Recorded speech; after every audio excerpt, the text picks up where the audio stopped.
Disaster management related activities हैं उनकी एक हमारी अथॉरिटी होती है। We have committee of the disaster management, उसकी हमने मीटिंग ली।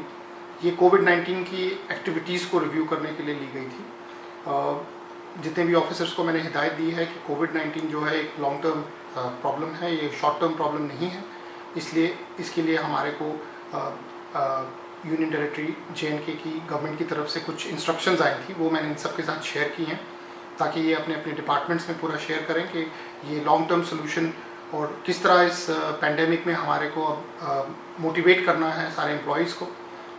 फटीग का मद्देनज़र रखते हुए रोटेशन करनी है एम्प्लॉयज़ की HR में, और बाकी जितने भी एक्सपेंडिचर्स वगैरह हम लोग कर रहे हैं उसका क्या सिस्टम रहेगा, सो दैट जहाँ जहाँ पे एडमिनिस्ट्रेटिव क्वारंटीन हो या कोविड केयर सेंटर्स हमने जो बनाए हैं उनमें जितनी फैसिलिटीज़, जिस तरह बेयर मिनिमम जिसको हम कहते हैं, वो फैसिलिटीज़ प्रोवाइड करनी है हमको, और उन चीज़ों के लिए जो भी ख़रीदारी करनी है तो वो किस सिस्टम से करनी है, तो उसका रिव्यू आज हमने मीटिंग में लिया है।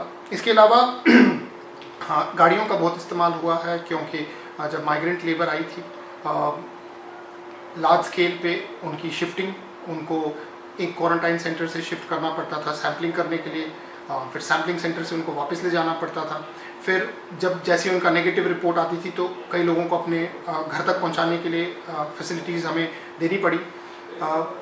रेड जोन्स जहां पे आ जाते हैं हमारे, क्योंकि रामबन डिस्ट्रिक्ट एक बहुत हिली डिस्ट्रिक्ट है, तो वहाँ पे कई जो हमारे विलेजेस थे वो बहुत दूर थे सैम्पलिंग सेंटर से, तो उनको भी शिफ्ट करके लाना पड़ता था हमको। तो ये सारा सिलसिला अभी चलता रहेगा, और इसी को कवरेज करने के लिए आज हमने ये मीटिंग की थी। हम जिक्र करें, रामबन में तकरीबन 100-150 के करीब सैम्पलिंग रोज़ उठाई जा रही है। इसमें 2-3 कैटेगरीज हैं सैम्पलिंग की। नंबर 1 कैटेगरी थी जो यूनियन टेरिटरी के बाहर से लोग आ रहे हैं, जो बाहर से ट्रैवल हिस्ट्रीज जिनकी ज़्यादा होती है, तो उनको तो हम क्वारंटाइन करके उनका सैंपल उठाते हैं। इसके अलावा पॉजिटिव जब कोई आ जाता है तो उसकी कॉन्टैक्ट ट्रेसिंग की जाती है, और कॉन्टैक्ट ट्रेसिंग में जितने लोग आते हैं उनकी लिस्ट बना के उनकी सैम्पलिंग की जाती है after a period of about 5 to 8 days। Apart from that, now because हमने बहुत सारी एक्टिविटीज़ अलाउ कर दी हैं, तो सर्विस प्रोवाइडर्स जो हमारे डिस्ट्रिक्ट में हैं, जिनको घर घर जाना पड़ता है सर्विस प्रोवाइड करने के लिए, तो उनकी अब लिस्ट्स और फहरिस्तें बनाई जाएंगी और उनकी भी सैम्पलिंग ऐड की जाएगी। Total capacity of sampling we will increase to 200 per day। There are certain highway related elements like the tankers which are moving हमारे हाईवे पे, उनके लिए भी हम एक सैम्पलिंग सेंटर डिटरमिन कर रहे हैं बटोत में, ताकि on a regular basis health cards will be issued to these service providers including these truck drivers. Health card हमने डिज़ाइन कर दिया है।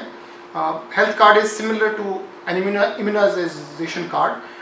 उसमें एसेंशली डेट डाली जाएगी और सैंपल उठाया जाएगा, और after a period of let us से 15 days again another sample will be picked up, just in a manner to determine कि कोई, बिकॉज ट्रैवलिंग बहुत रहती है ट्रक ड्राइवर्स की, तो उनमें से कोई अगर पॉजिटिव आ जाएगा तो it is difficult for us to manage, but this way we will at least be able to check, and we will keep a regular check on all these service providers.